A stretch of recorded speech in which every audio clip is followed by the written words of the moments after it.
皇帝是个念旧情的人，但后宫不可一日无主。后位久虚，人心浮动，就会生事。皇娘，孝贤皇后刚过世，儿子无心立后。若真要立后，也得等2年后丧期满。皇帝常情，可6宫之事不能无人主持。或者皇帝可以先封一位皇贵妃，位同父后，摄6宫事。哀家看，纯贵妃儿女双全，是个好人选。若是论子嗣，自然是纯贵妃的儿女最多。若是论打理后宫之事，贤贵妃协理6宫年久，处事妥当，更可为皇贵妃之选。贤贵妃的家世你知道，乌拉那拉氏早已破落，贤贵妃在前朝对你无助。没有家世便是最好的家世。你是怕有人依仗家世外戚专权？皇帝，你要记住，宫中后嗣为上。正是因为没有子嗣，贤贵妃才可对皇嗣们一视同仁。好，好。原来皇帝打算得如此周全，是哀家这个老太婆操心过头了。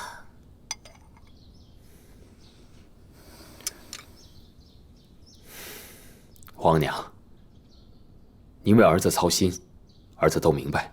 可儿子已经不是无知少年，许多事情自己有判断，皇娘大可放心。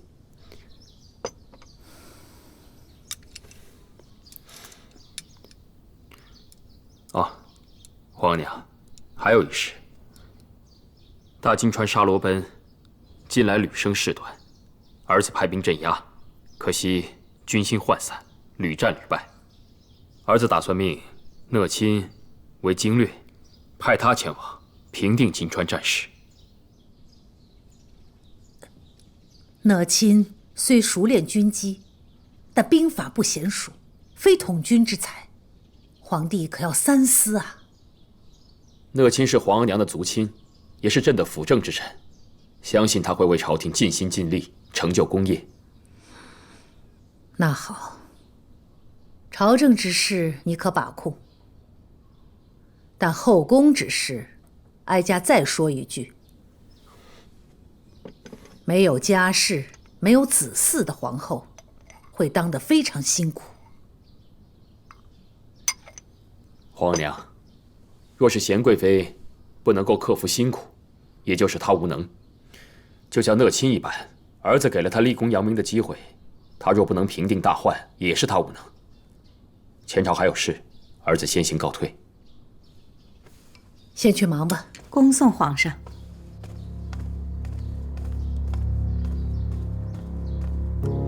皇帝果然不是刚登基的皇帝了。是啊，皇上桀骜，如果今后再不能掌握在咱们手里，太后在后宫的地位怕是不能稳如磐石了。皇帝既说不先立后，只是个皇贵妃，那哀家就先瞧瞧吧。跪！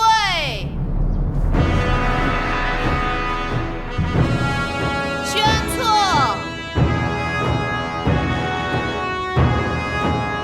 贤贵妃乌拉那拉氏，早育名门，素贤内泽，赐从前邸。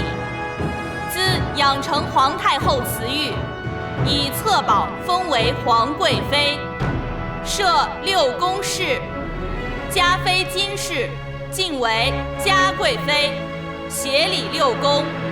庆常在陆氏，晋庆贵人；婉常在陈氏，晋婉贵人；秀答应徐氏，晋秀常在；宫女方氏，晋魁答应；前氏，晋平答应。千载受册。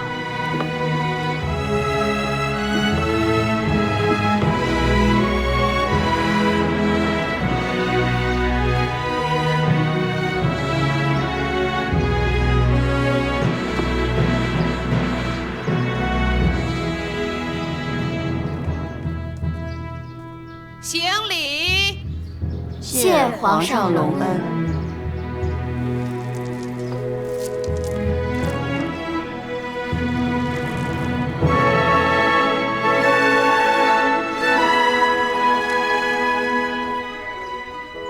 行6肃3跪3拜礼。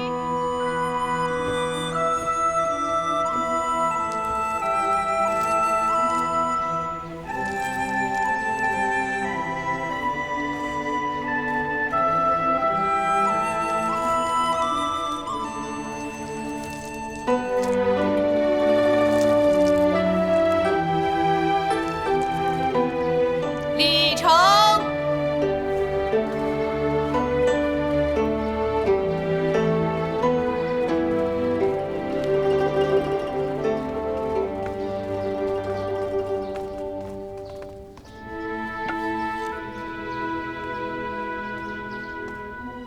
皇贵妃娘娘，奴才先行告退，回去向皇上复命了。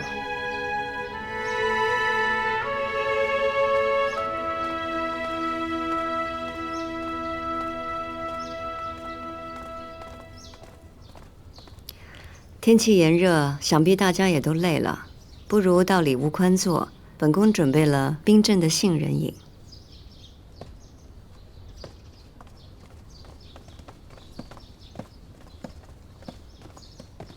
到底是皇贵妃了，不一样了。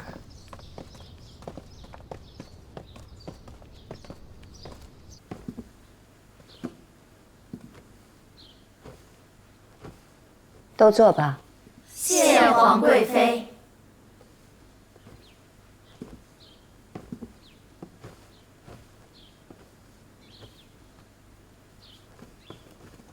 孝贤皇后新丧，金川战事焦灼，前朝后宫都不安宁，所以这次的册封礼就简单些了。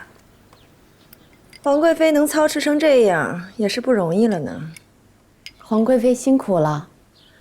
说来，咱们还没正式恭贺皇贵妃大喜呢。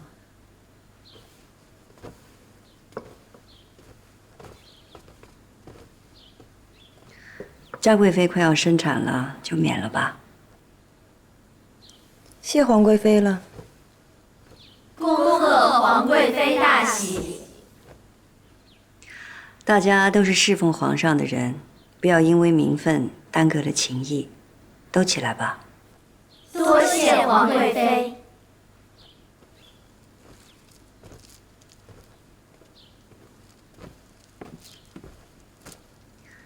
战事焦灼，皇上焦心，所以请了南域圣地的安吉大师来宫中祝祷。过几日就进宫了，到时候咱们可以一并为了战事顺遂、大清祥瑞祈福。我听闻安吉大师修为深厚，在很多地方都广受尊崇。还听说他年轻有为，相貌端正，令人一见如沐春风。庆贵人，这可不是咱们身为嫔妃该说的话。是。皇贵妃，我产期将至，总有不适，怕是白担了这协理六宫的名头，却什么事也帮不上，心里头总是过意不去呢。这你就不必挂心了，你只要养好身子，平安的诞下皇嗣最要紧。是。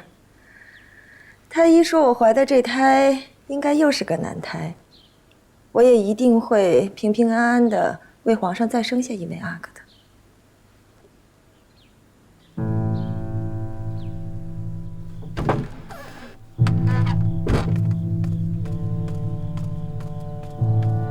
丽心，你先下去吧。啊。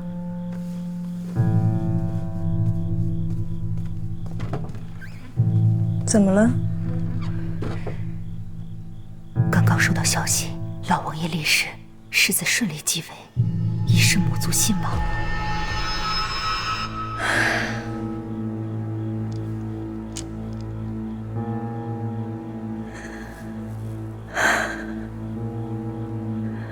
听说新王承袭王爵，要进京拜见皇上。这么多年，或许我能再见他一面了。是，肯定能见一面。这回主封了贵妃，新王知道肯定高兴。只可惜，纯贵妃倒了，是乌拉那拉氏封了皇贵妃，白白便宜了她。按照皇子的长幼次序，也该轮到咱们永城了。乌拉那拉氏没有子嗣，况且她才刚登上皇贵妃之位，还没站稳，谁去推一把，她就倒了。皇贵妃要是倒了，宫里就只有您了。等信王进京的时候，我要告诉他这个好消息。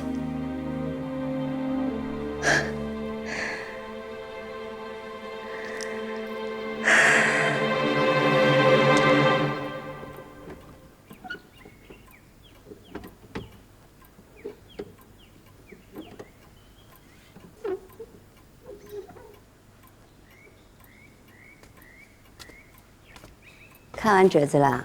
是啊，讷亲来到军中，限3日内攻克沙罗奔，若有劝谏者，便以军法处置，3军振据。看来这次啊，他是有必胜的决心了。张广嗣有将才，讷亲是您的能臣，若能协同一心，获胜在望。朕也盼着好消息啊。这兰花姿态轻盈，可落笔得再潇洒风流些。臣妾本来就不善丹青，婉贵人才是妙笔生花。这婉贵人呐，画是画得不错，只是她每次看到朕，总是小心翼翼，可以说是婉约有余，情致不足，这画也就无趣了。皇上哪是在看画，分明是在评人嘛。皇上，御史一族递来的消息，世子新承王位，却与王妃发生龃龉，逼得王妃羞愤自杀。朕记得，这个新继位的御史王爷，他的王妃可是他的发妻。就是因为这位御史新王爷气死了发妻，才惹得误意如妃。岂有此理！不能善待发妻，就是无情无义，还逼着发妻自尽，可以说是不配为人。将他押进京来，朕亲自发落。这，还有，这件事情不要让嘉贵妃知道，让她好好生产。这，岂有此理！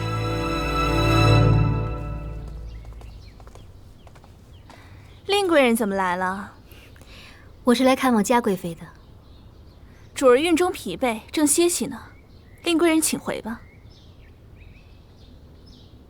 好，这些帛礼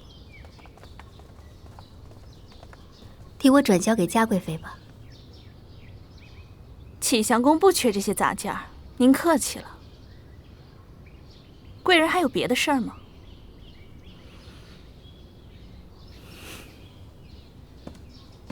往后令贵人来不必与她啰嗦，她从前就是启祥宫的一个宫女儿，还给她行什么礼？是。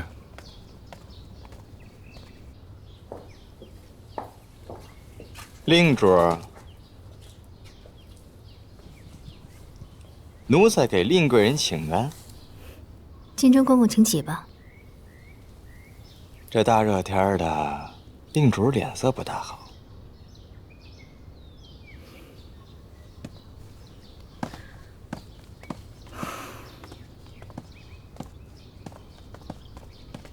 瞧您这神色，是又被启祥宫给挤兑了？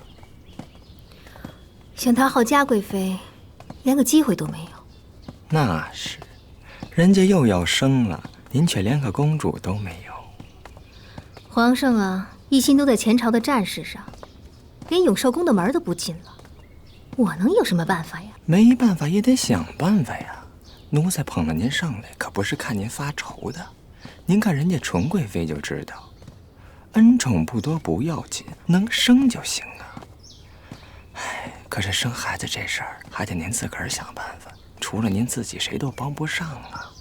生孩子，生孩子。还有一件要紧的事儿，奴才方才看见师傅急匆匆的去派人押解御史的新王爷入京了。什么？那可是嘉贵妃母族的王爷呀！是，奴才细细打听了，御史的新王爷逼得发妻自裁，皇上龙颜大怒，如今只瞒住了嘉贵妃，怕她惊动了胎气。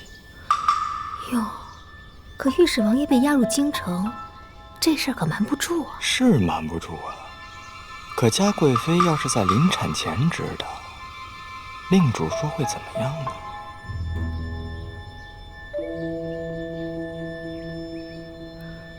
当然了，万一嘉贵妃在生了孩子以后才知道这事儿，怕是再生气也不会上身了。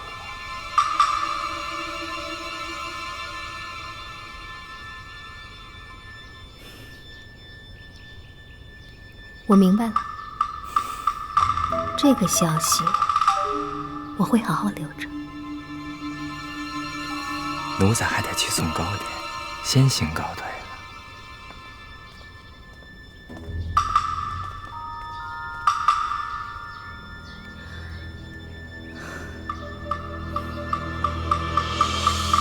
蓝翠，去替我找一个人来。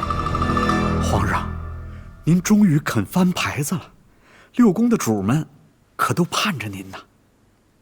都半个多月了，您的心都悬在金川的战事上了。许安，前些日子朕去哪儿少些啊？纯贵妃、于妃、梅嫔、令贵人那儿，您都去的不多。哦。令贵人常来给皇上请安，却总敬不着您。上回燕窝戏粉之事，总见令贵人粗俗。罢了，还是淑嫔吧。这3日以后，要带嫔位以上的妃子去斋宫祈福1日1夜，为金川战事祝祷。嘉贵妃快要临产了，也要去吗？让嘉贵妃好好歇歇吧。奴才这就去安排。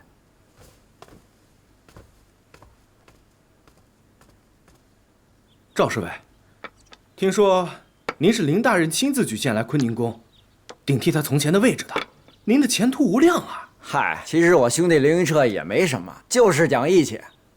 凌大人救了孝贤皇后，一定会给咱兄弟们说说，照顾照顾兄弟们。那是的，给银子。赵侍卫没问题，放心。来，那就有劳了。给银子，我来。赵侍卫，外头有人寻你。谁呀？是个女的。女的？女的？那我出去看看。你先玩着。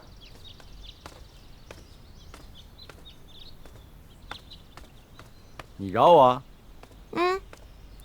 你就是赵九霄、凌云彻的兄弟？是啊，你是？令贵人有事吩咐你，换上这件太监衣裳，跟我来。这哪来的太监衣服呀？一股味儿。别废话，只是你这胡子，一会儿低着头，有人问你啊，就说是新来的小太监，知道吗？跟我走。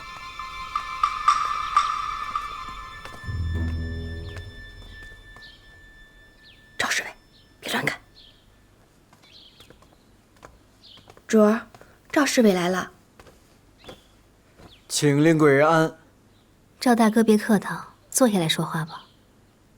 不知令贵人找微臣何事？赵侍卫，坐下吧，令主有话问你呢。谢令贵人。赵大哥与凌侍卫来往还多吗？咱们兄弟还是和以前一样。我与凌侍卫青梅竹马，如今竟生疏了呢。他怕是已经恨死我了吧？贵人侍奉皇上，那云彻虽然心里难过，但还是很惦记贵人的。早已形同陌路，还说什么惦记啊？这么多年的情分，怎么能不惦记呢？几次他来冷宫找我，我都看他时不时发呆，想必是想到以前的事了。话是这么说，可他总归跟你抱怨过我吧？这个真没有。云彻这个人实在，他要是恨谁，那心里藏不住。听你这么说，我也就安心了。朋友相识一场，别落个心怀怨恨便好。兰翠，是，送赵大哥回去吧。是。微臣先行告退。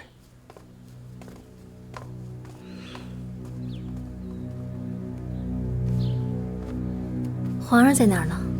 皇上正预备着明日去斋宫祝祷的事儿。这该预备的都预备好了吗？都备好了。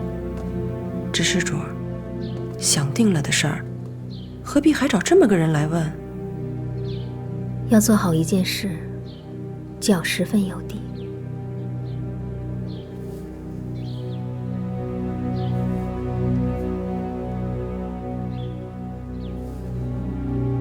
把这个带上去见凌云彻，他会懂的。是。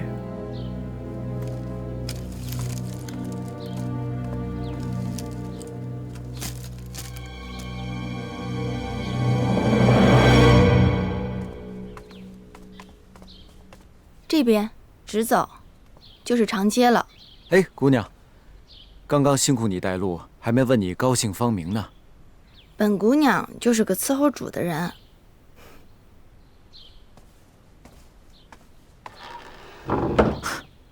有意思。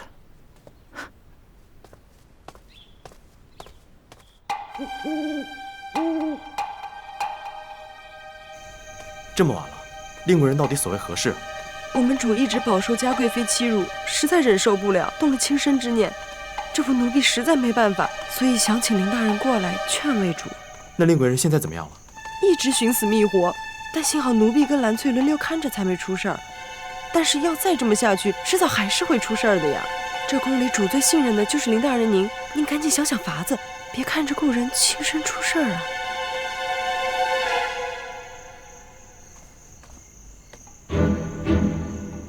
燕婉的性格从来不会如此软弱，若真是这样的话，想必也是被嘉贵妃逼迫所致。对，主一直不算得宠，又逃不出嘉贵妃折磨，实在是痛不欲生。这不，皇上跟妃嫔们都去斋宫了，您守着养心殿也无事，帮奴婢劝劝主吧。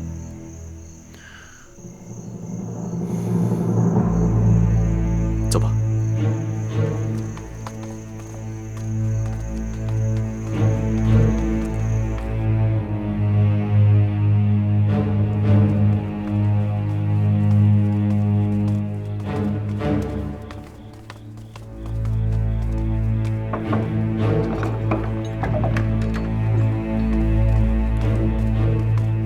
林大人，入宫不能带刀。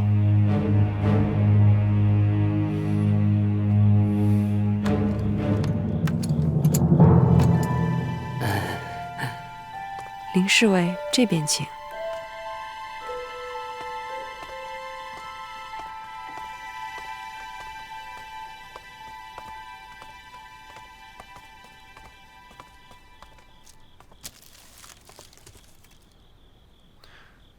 还请春蝉姑娘前头引路吧。主心情不好，奴婢不敢擅闯，里头自有伺候大人的人。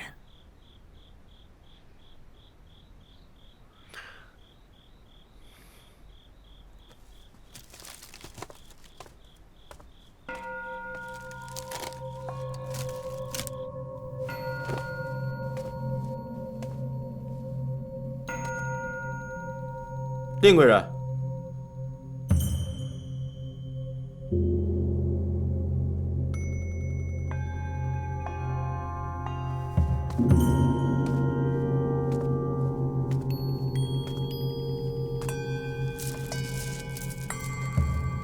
令贵人。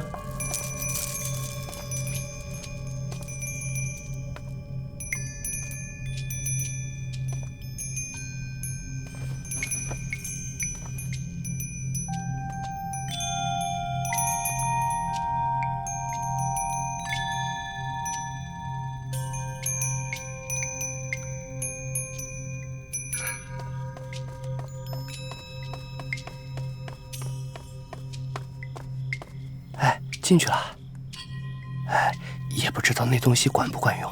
那是秘制的香药，正得皇上那时候留下来的好东西。今天便宜他了，事成之后，我给他一壶毒酒，送他上西天。令贵人，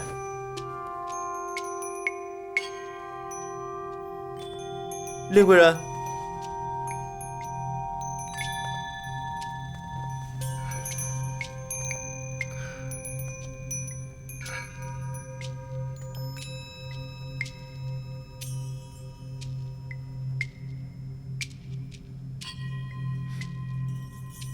什么味道？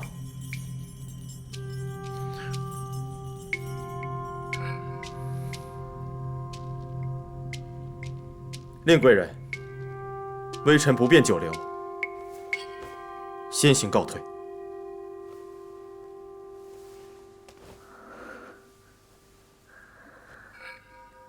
云彻哥哥，你急什么？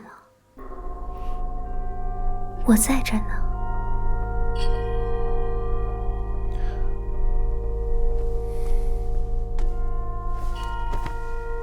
微臣令云彻给令贵人请安。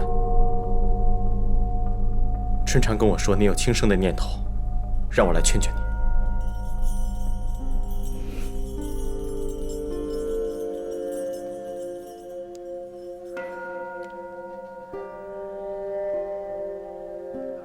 云彻哥哥，从前我觉得没有你不要紧，但真的没有你，我日子过得生不如死啊！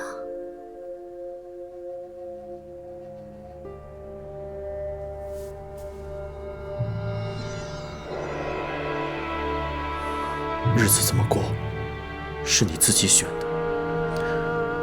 微臣以为你是被嘉贵妃欺辱，有些想不开，但现在看来，并非如此。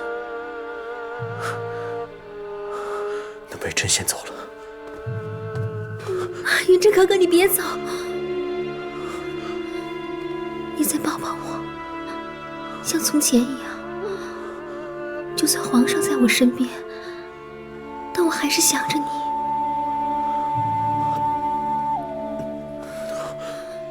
云彻哥哥，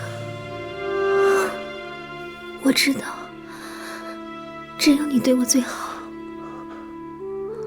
令贵人请自重。令贵人，我是你的燕婉呢。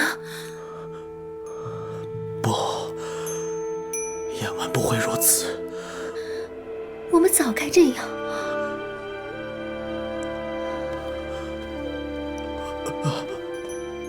云彻哥哥，我多么思念你，你知道吗？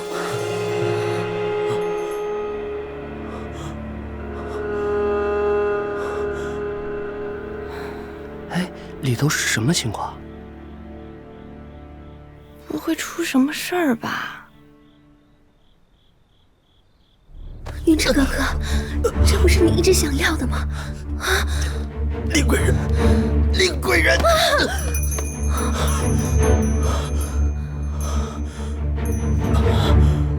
爸，云彻哥哥，云彻哥哥，你怎么了？难道你心里有了别人？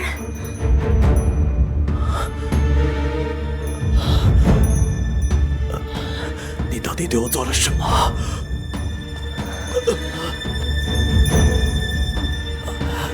云彻哥哥，我不想再受人欺凌了，我想有个孩子，可以让我的后半辈子过得安稳一些。我只想孩子阿玛是你呀！原来你骗我来，只想利用我，利用完了就会杀了我。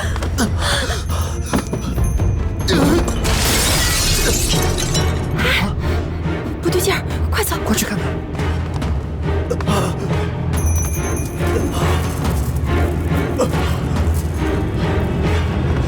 快！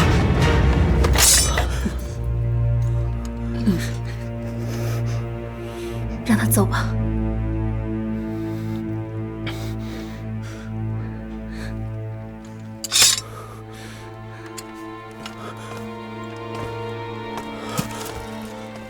怎么办？快去！怎么办？快去！快去！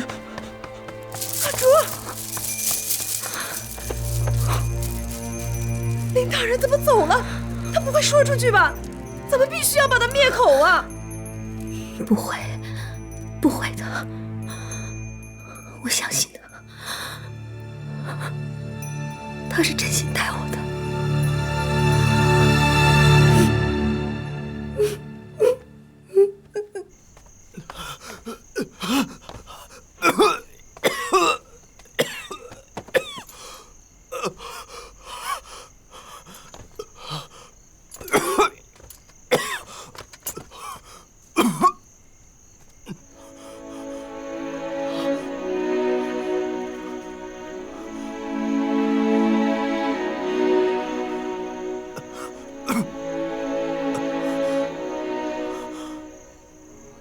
云彻哥哥，怎么了？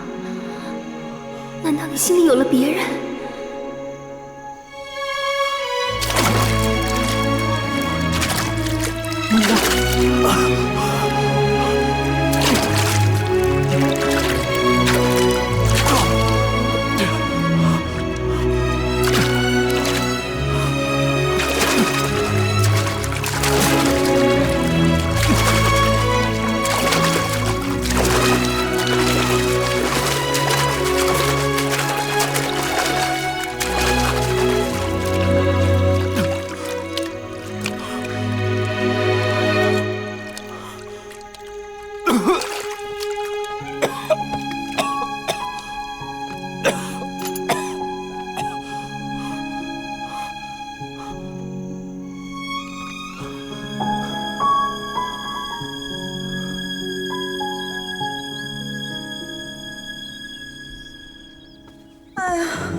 这肚子怎么老是不舒服呀？酸酸胀胀的，腰也直不起来。前2次有孕的时候不是这样的呀。这每回怀想都不一样，这回太医特别嘱咐您要静养。轻点儿。这是谁呀？毛手毛脚的。太医叮嘱了多少次，主儿要静养。你一个兵士送兵的丫头，要是惊动了主儿的胎气，可就作死了。请娘娘恕罪，奴婢知错了，奴婢再也不会犯错了。闭嘴！把他拉出去，跟兵使的管事说一声，跪在太阳底下，不许吃饭，不许喝水。是。娘娘开恩呐，奴婢知错了。娘娘开恩呐。主儿，今儿大事进宫，您得去安华殿迎接。知道了。要不要顺便祝祷台享安稳呢？好了，更衣吧。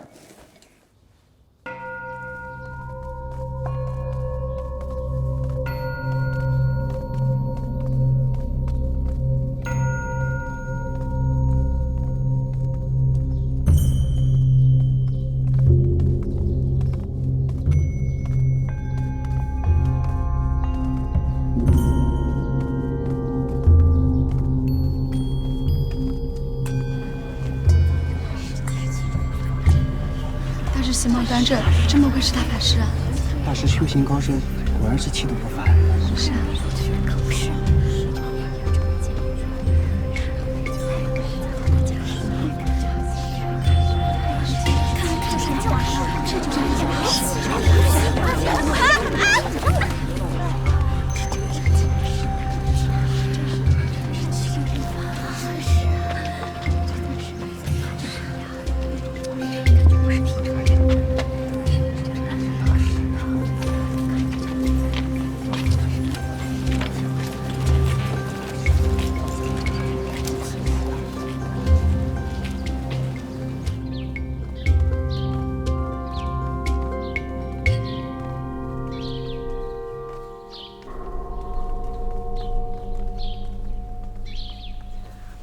安吉大师远道而来，路途辛苦了。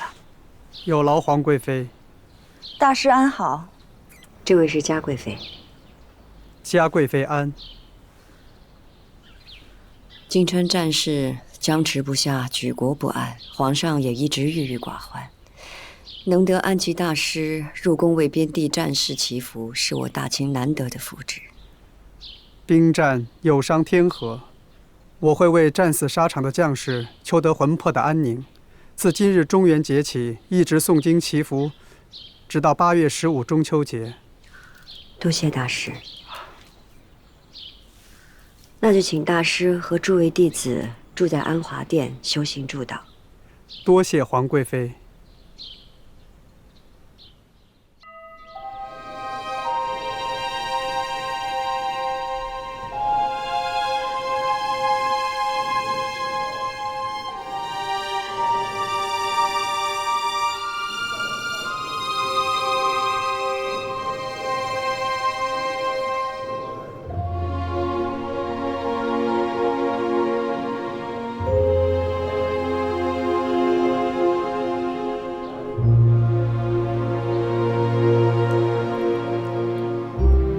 阿弥陀佛，阿弥陀佛。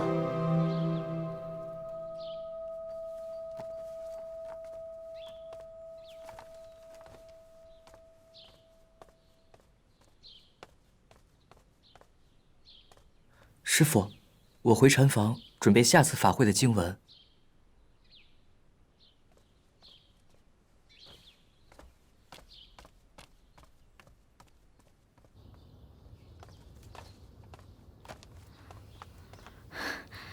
安多师父，阿弥陀佛。感谢安多师父赐福于我。艾尔只不过是一个兵使送兵的宫女，每天劳碌着，还要在启祥宫里受主子的气，有的时候真的觉得日子特别的难熬。日子好过与否，只要心中平静，便可安然度过。师父，你知道吗？在这个宫里，只有你愿意这样温和地与我说话。你是个可怜人，我该怎么再为你祈求福泽？与师父说话，让我觉得众生是平等的。我感觉自己不再是一个低贱的婢女。安多师父，我希望来世可以过得好一些，能否将您手上的佛珠赐予我，让我带在身边，感受您无边的慈悲。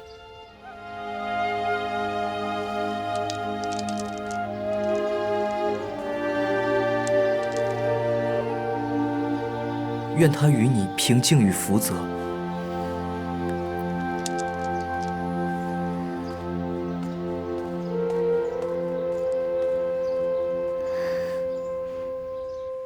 我知道主不信他们的佛法，可听说这位大师极有修行，不如我们为了腹中的阿哥也尽尽心意吧。好吧，我是不会去的。你与立新每日一早将我亲手抄写的经文送去请大师诵读吧。是。这天气热得让人烦闷。怎么是你在拿兵？那个送兵的艾尔呢？艾尔忙着去安华殿祈福了。一个毛丫头，祈得到什么福气？倒不像皇贵妃，一封高位，连大师都过来巴结。谁知道是不是巴结？一男一女，无事献殷勤，能有什么好？这倒有点意思。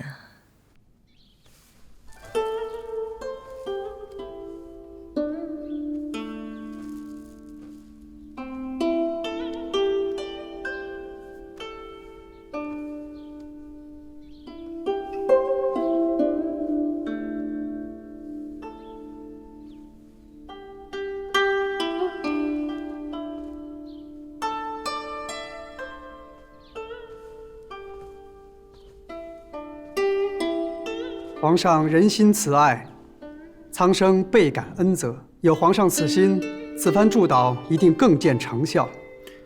一切托付于大师了。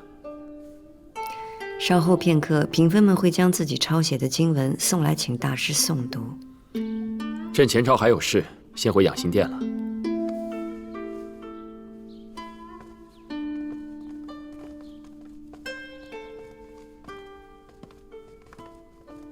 哎，皇贵妃小心！多谢大师。如意啊，自个儿当心点儿。是。恭送皇上。恭送皇上。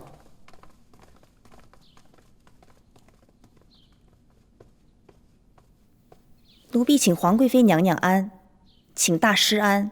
起来吧。大师，我家主一心向善，他特意刺破手指，抄录了心咒100遍，希望能为大阿哥和三阿哥祈福。阿弥陀佛。等我诵读完毕，会送到佛前礼敬，转达纯贵妃慈爱之心。多谢大师，那奴婢就先告退了。大师修为深厚，宫中上下都对您虔诚敬重。皇贵妃娘娘每日早晚必至安华殿进香，更是诚心呐。能与佛音相伴，本宫觉得心里甚是安宁。我有2物，可送与皇贵妃娘娘。这把供香是我专程带过来的，点燃之后能具助无边无量的福德，对气脉心神更有裨益。皇贵妃可以一试。多谢大师。这青铜香炉很是精致。皇贵妃若喜配饰，能佩戴7宝串珠，一定更增祥和。7宝串珠，多谢大师提点。阿弥陀佛。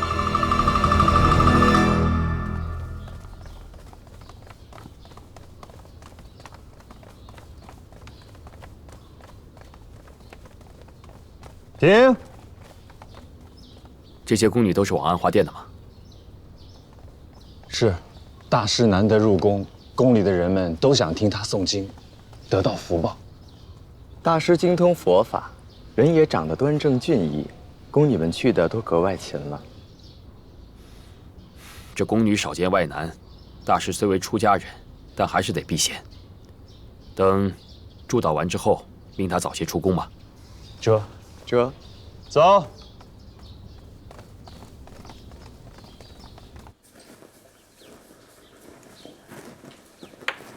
主回来了。这是大师赠的供香，点上吧。是。皇上的万寿节一切可准备妥当了。内务府回禀过，都齐全了，只是那日的歌舞还需要主过目。好。孝贤皇后刚崩逝不久，皇上的万寿节也不喜铺张，一切从简便是了。这，奴才这就去办。好冲的气味。这是大师特制的供香，可以除秽辟邪的。索性呢？索性姐姐还能去哪儿？亲自去请姜太医来请平安麦了。卓，你看他们来了。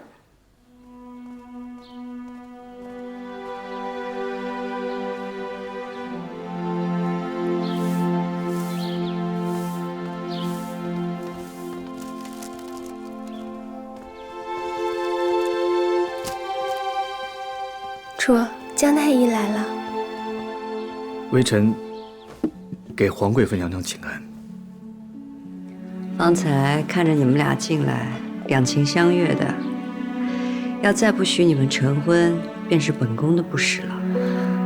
主又打趣奴婢，那微臣代索性一起谢过娘娘。哎，娘娘，微臣还是先给您请平安麦吧。好。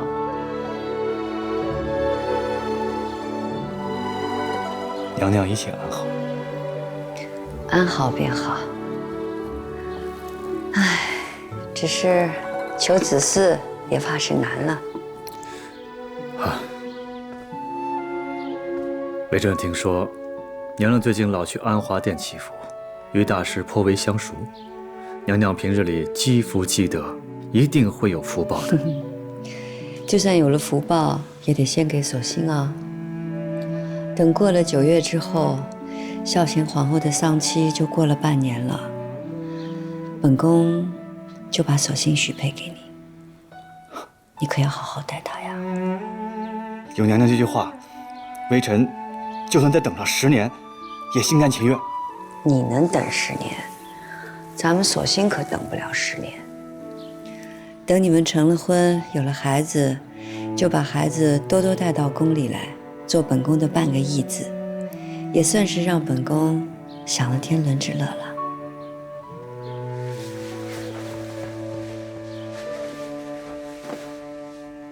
谢过娘娘。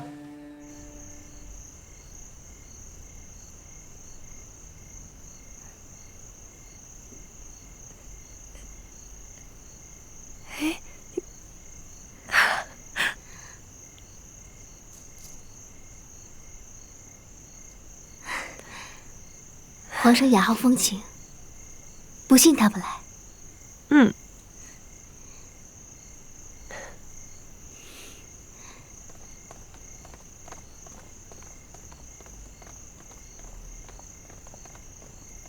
何处来的流萤啊？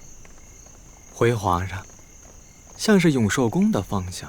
听闻令贵人喜欢萤火，常命人捕捉。皇上近几日为金川战事烦心，可要往永寿宫走走。好，朕去瞧瞧。这，起驾。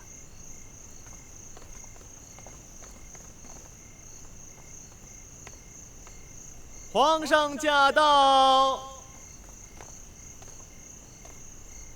这香殿月华服，银棒藕花流，果然是别有趣致啊！皇上，臣妾恭迎皇上。好，都起来吧。这是你的主意啊？皇上，万寿节将至，臣妾微薄心意，愿博皇上一笑。风流雅致，甚好。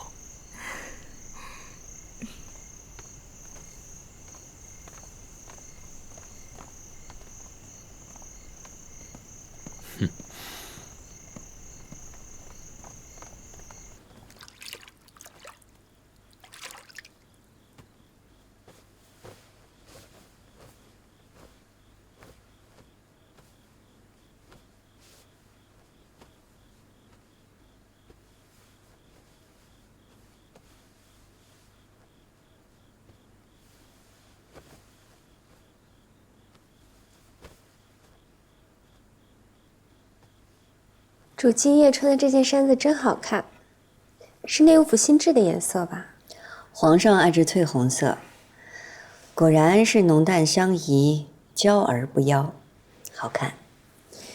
奴婢听闻嘉贵妃还未生产前，便催命太医院为她炮制恢复少女身形的香膏，珍珠更是非男珠不可。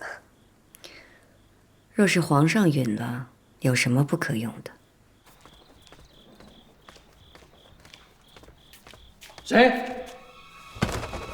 有刺客！追！抓刺客！不能追！这边，快到前面看看！快去那边看看！主出事了！主，进来回话，三宝，怎么了？主，刚才奴才烧了热水，打算放在暖阁外边，供主所用。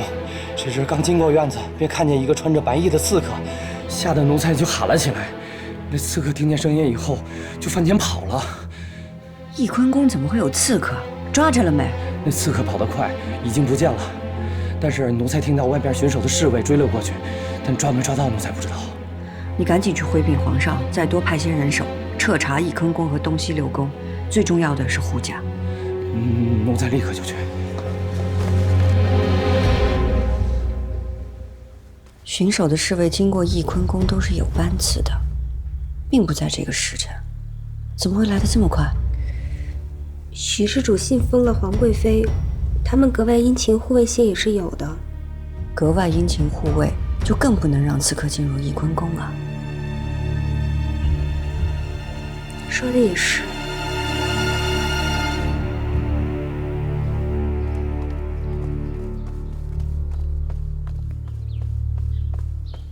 姐姐，昨夜的事情查清楚了没有？喧闹了一夜也寻不见刺客，一早上皇上就来了，还申斥了宫中的侍卫。不过幸好河宫无事。无事便好。只是，这宫中哪来的刺客，好生奇怪。是啊，如何进得来呢？翊坤宫昨夜闹刺客，你们都知道了吧？微臣失职。闹刺客，都闹到朕的皇贵妃宫里去了。李云彻，微臣在。你带人肃清宫闱，仔细巡访。是。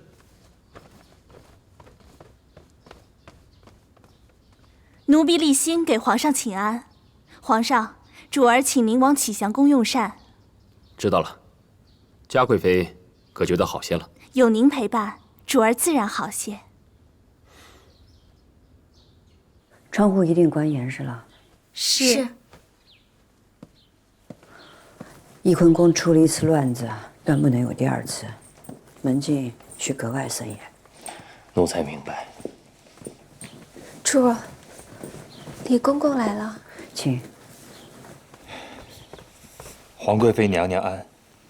皇上这个时候在午睡呢，你怎么过来了？皇上在启祥宫，嘉贵妃陪着说话呢。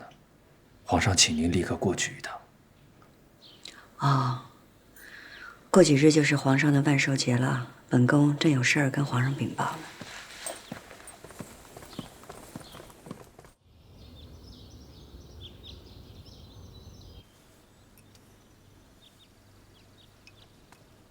皇上，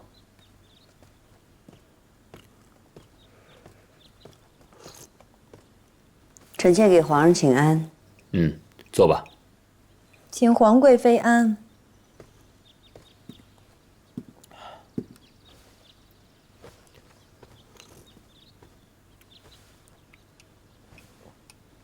几日不见嘉贵妃，肚子越发大了，起坐更要小心些。多谢皇贵妃关怀。皇贵妃，听说你最近常去安华殿祈福。是。大师难得入宫，臣妾想时时去安华殿为战士祈福。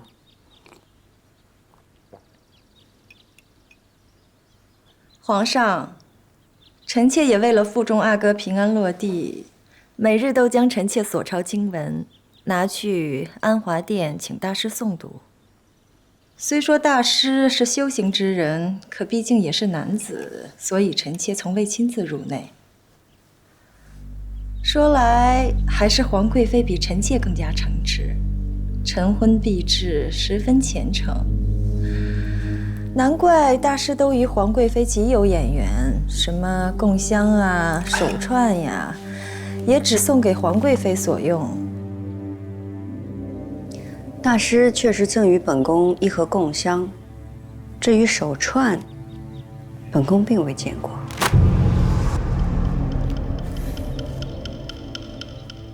皇贵妃还真是会避重就轻，供香而已，认了也便认了。真说啊，进来。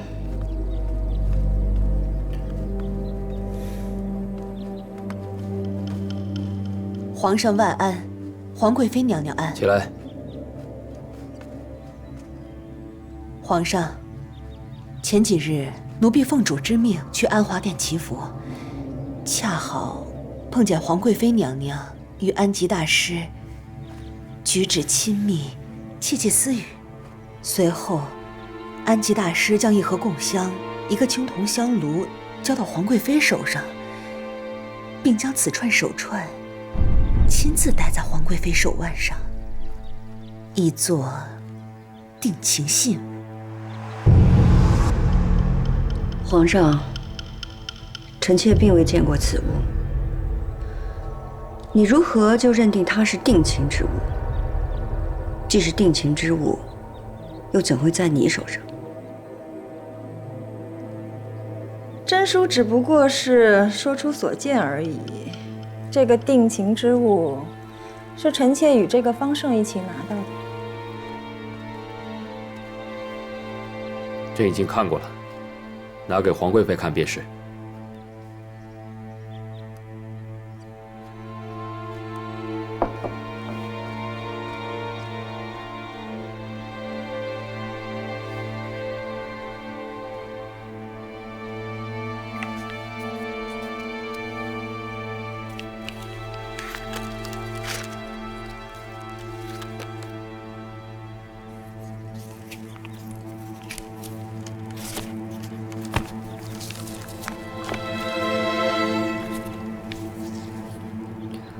至连环袖中，连心彻底红，一郎郎不至，仰首望飞鸿。得君手串相赠，以知两下之情。此物凭所心，待于君为证。君若有心，今夜候君于翊坤宫东暖阁。嘉贵妃，这又是何物？你从何而得？这方胜上的萱草图案，原是取同心双合之意。是被那日追捕刺客的侍卫捡到的，他们看过之后惶恐不已，便交与臣妾。臣妾哪敢多看一眼呀，便只能交与皇上定夺。皇上看过之后，也找侍卫查证过了。皇贵妃，你可看仔细了，这洒金红梅剑可是内务府只供翊坤宫所用，也只是因为皇贵妃喜爱梅花。这同心结还是次要，重要的是上面的字迹。这西洲曲的前几句，是讲述女子对情郎的相思，又有这同心结，还有莲子为证。不过嘉贵妃也说了，这些都是次要的，最要紧的是，这字迹像是皇贵妃的。皇上，这不是臣妾写的，不过字迹确实与我的字相似。皇贵妃的书法是师从魏夫人的簪花小字，宫中嫔妃无人学过，所以也无从仿起。要是惠贤皇贵妃在的话，也许还能临摹几许。不过惠贤皇贵妃早已驾鹤西归，所以再无旁人了。这上面的字迹是不是皇贵妃的，皇上自然认得。至于这手串嘛，臣妾猜想，许是作为信物引刺客入翊坤宫相聚所用。谁知被人发现惊动，受到惊吓，落荒而逃时落下的。皇上，臣妾并未做背弃您的事儿。皇贵妃，这刺客在时，你正在做什么？臣妾在准备安寝，有锁心为证。嘉贵妃，你问过安华殿，当时大师又正在做什么呢？大师以静修为由，将自己闭锁在安华殿2楼，不许他人出入。可以大师的功力，从2楼跃下，想必也不是什么难事。皇贵妃，你沐浴之后便要安寝，想必这刺客也是算准了时候来的。这前几日真书刚撞见大师赠你手串，这没过几日，就出了这刺客夜入翊坤宫之事，且有侍卫撞见。这刺客穿着与大师极为相似的衣袍，加之这信签上的诗句，皇上，这许多事堆加起来，未免也太过巧合了。朕相信这世间自然有巧合之事，所以这件事情，朕自然会清查。皇上，既是私通之事，臣妾为何不叮嘱宫人？发现刺客大叫的，为何竟是臣妾的长侍太监三宝？私通密会这种丑事，岂会人尽皆知？自然十分隐秘。若有无知之人喊了起来，也属正常。皇上与本宫情好，为何要与旁人私通？皇上久不进后宫，皇贵妃日日与大师相会，日久生情也是有的。皇上，臣妾去安华殿只为大清祈福，别无他意，还请皇上明鉴。皇上，既然这信签上提到锁心，就将锁心送入慎刑司审问，以求明白。皇上，索性不能进慎刑司。皇贵妃难道不想证明自己的清白吗？好了，事情还未查实，这件事情还扯不上慎刑司。皇上，我也是为了皇上着想。皇上为战事祈求祥瑞，请大师进宫，谁知大师竟与皇贵妃生出这种不耻之事，这种心术不正之人祈福，战事岂会顺遂？别说了。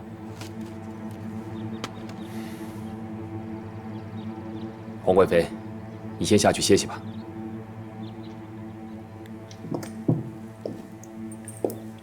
臣妾告退。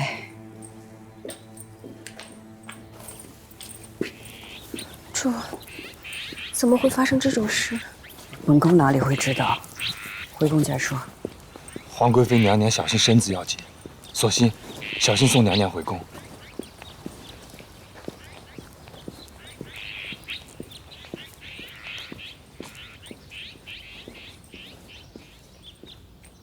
皇帝这件事办得还稳妥，试射南域圣地来的大师，不能轻举妄动。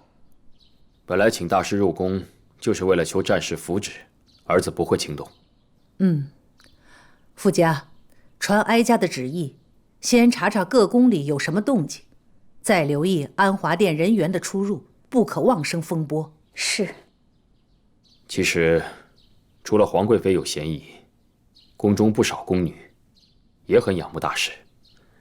这一次夜里大师私闯宫中，也许是与宫女私会，才会误入翊坤宫。看来皇帝还是很维护皇贵妃，虽然有物证，却也不肯轻易下断论。安吉大师远来是客，咱们不能轻动安华殿，那就借此倾诉后宫，看看宫女们有什么不检点的。如果真有不安分的，那就打发出宫。是，奴婢即刻去办。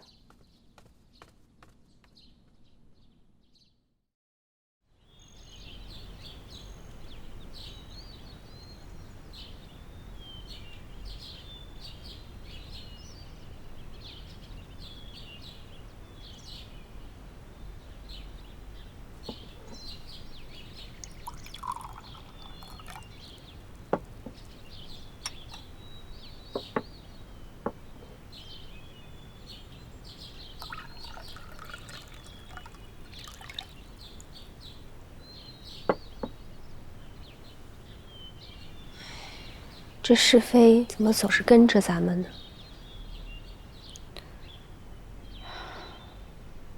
后尾悬着，是非就会不断。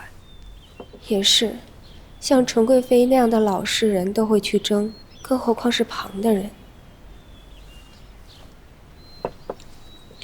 看来孝贤皇后崩逝，纯贵妃失宠，嘉贵妃也动了心思了。那咱们该怎么办呢？你去吩咐李煜，让他看看告发我的那些东西里边有何不妥。是。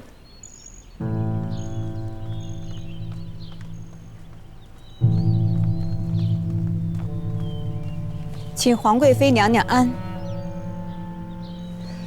皇贵妃娘娘，后宫闹了刺客，怕是宫女们行为不检惹出来的。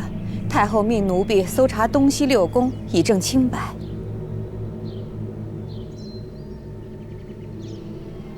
有劳姑姑了。福家姑姑，奴婢是翊坤宫长侍宫女，姑姑可先从奴婢的房中查起。姑娘方便我等行事，多谢了。来，宫女住的每间屋子都好好的查一查。是。姑姑请。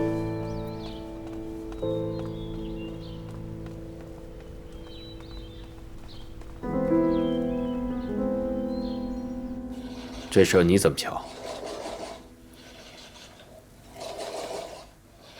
皇上，奴才不知事情原委，但总觉得皇贵妃不是这种人。这朕也知道。恕奴才多嘴。皇上这么问，恐怕也是心中有疑惑吧？皇贵妃是朕亲自挑选，情分不同。虽然有数样武者，但朕也不能全然相信皇贵妃与大师有私情。事关皇贵妃名节，皇上慎重一些也是好的。所以朕请皇额娘来处置。皇额娘虽然对皇贵妃不甚喜爱，但到底笃信佛法，不会轻易偏私。皇上还是很心疼皇贵妃的。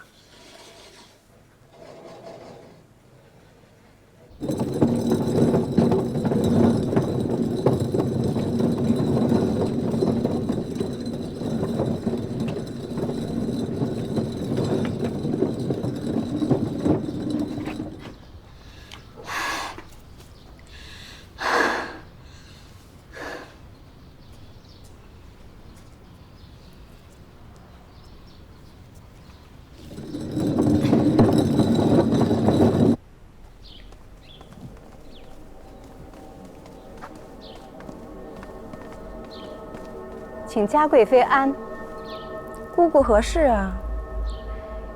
嘉贵妃请恕罪，后宫里闹刺客，怕有宫女儿不检点，须得查一查，才惊扰了您安胎。皇贵妃宫里都查了，本宫这儿也没有不查的道理。姑姑请吧。那就叨扰了。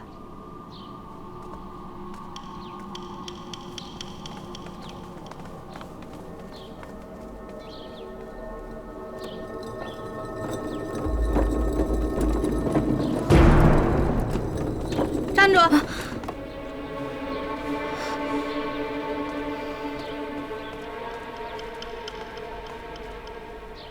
你这手上戴的什么呀？佛珠。这大小，不是女子可以戴的吧？哟，看着可像男子戴的佛珠，可要瞧仔细了。这蜜蜡佛珠的成色绝佳，是上上之品，绝不是宫里的太监、宫女能拥有的，也不是皇上素日用的尺寸。这个佛珠是哪儿的？说清楚！姑姑饶命！这下可好，捉贼捉赃。姑姑请便吧。来人，把他带下去。姑姑，我不是偷的。启祥宫上下搜了，我真的不是都没偷的。差错。姑姑饶命啊！这个丫头的佛珠来历不明，必得好好查问。奴婢先告退了。有劳姑姑了。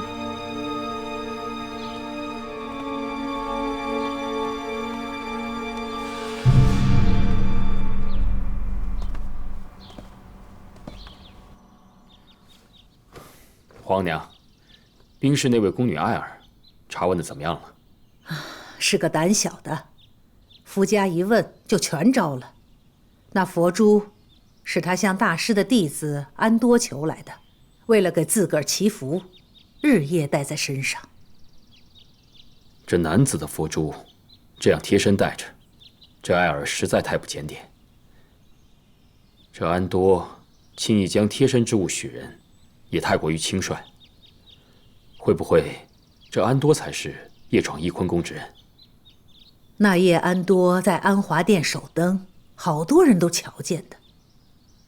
再说，艾儿住在冰室那儿，安多即便要跟他有私，也不会去翊坤宫。皇娘，那你打算怎么处置艾儿？鞭打100，命河宫宫人旁观，以作训诫。是。现在查出来，这宫中闹刺客之事与宫女们无关。那皇贵妃那里，皇帝，你还得细查。儿子明白。对了，嘉贵妃得了物证给了你，那东西呢？那些污秽东西，不堪入目，全都封了起来。皇帝，怕是你心里还不想面对这件事吧？皇娘，还是先处置了爱儿再说吧。这安华殿也借着刺客之事，还是少让大师出入吧。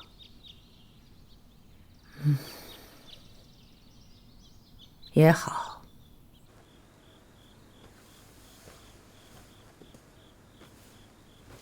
皇上是多疑，翊坤宫闹刺客，除了有奴婢这个人证，还有不少物证。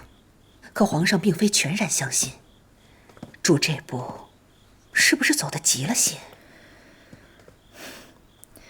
一点都不急。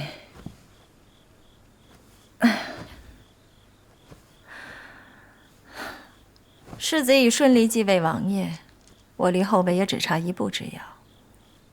如若这步真能迈过去，岂不双喜临门？再说大师进宫也是个好机会。其实我也知道，就凭这些东西，想让皇上严惩皇贵妃怕也难。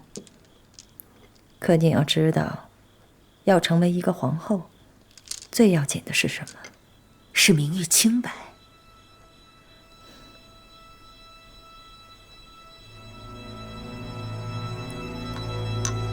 一个被情欲流言所缠绕的女子，如何能成为一国之母？我本就打算着，若皇上听了我的劝，对皇贵妃严查，他们之间就会心生芥蒂，皇上也不会立她为后。若皇上不查，任流言蜚语满天，到时候只要立后之事一旦提起，前朝后宫都会有异议，她想要成为皇后也难。可现在，皇上按着此事，那就再加把火，让这件事烧得更厉害些。那个爱儿可大有用处呢。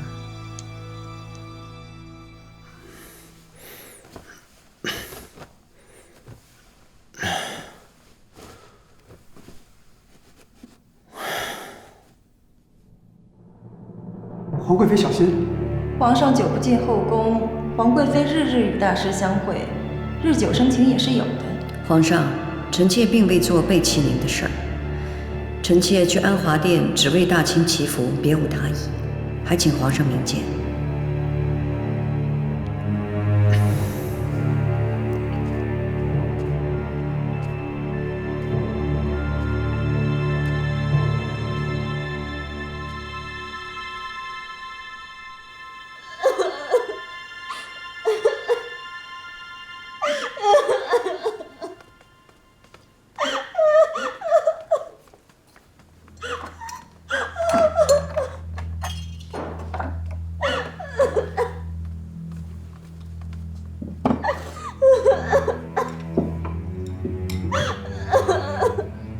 哎，吃饭了。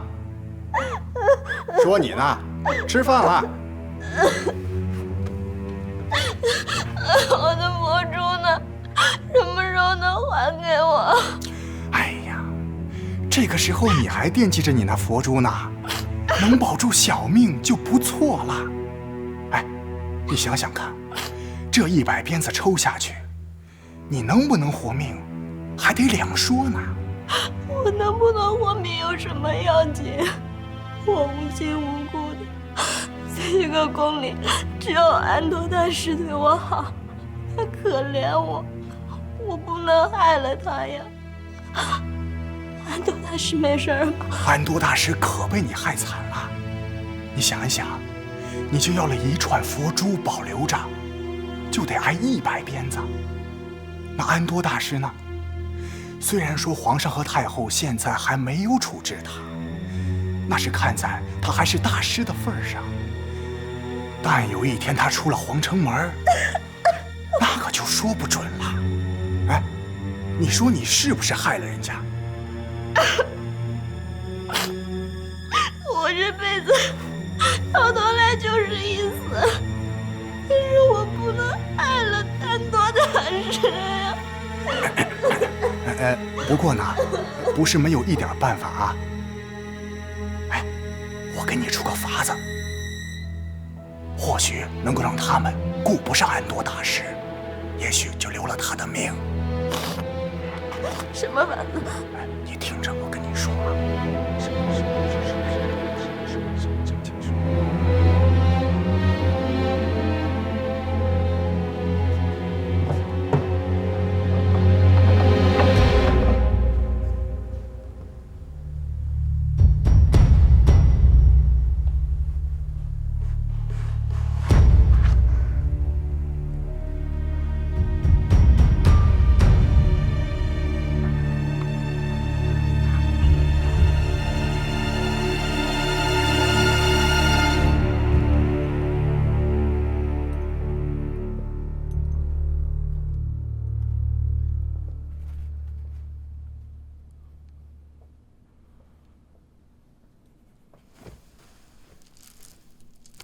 师父，我因为一时怜悯，将贴身佛珠送给了一位宫女，我是不是错了？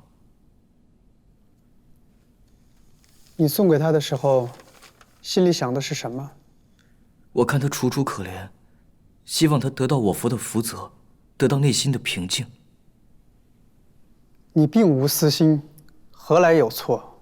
可是因为我的缘故，连累了师父和一众师兄弟闭锁安华殿中，更连累那位宫女受到鞭刑。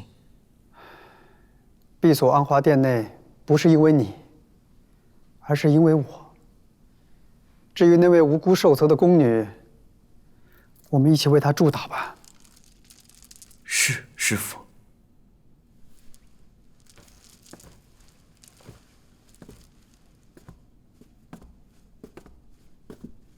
宫女爱儿行为不检，思乡受受，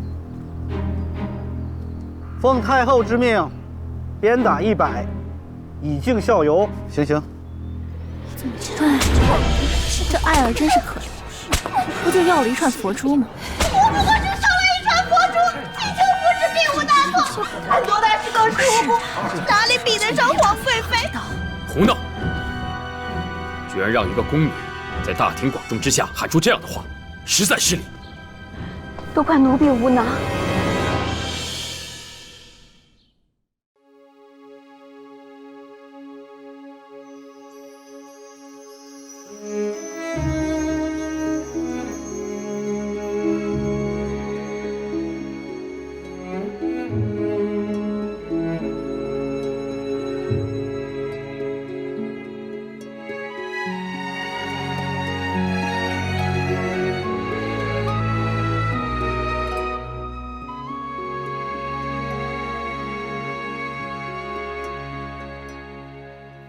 晨起扫蛾眉，有天鬓霜微。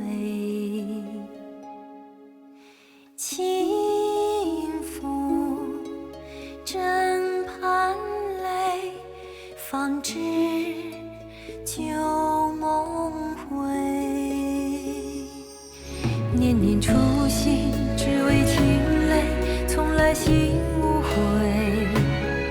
朱颜渐褪，弹指芳华难追。望明月夜，重重修圆缺。看世间一幕幕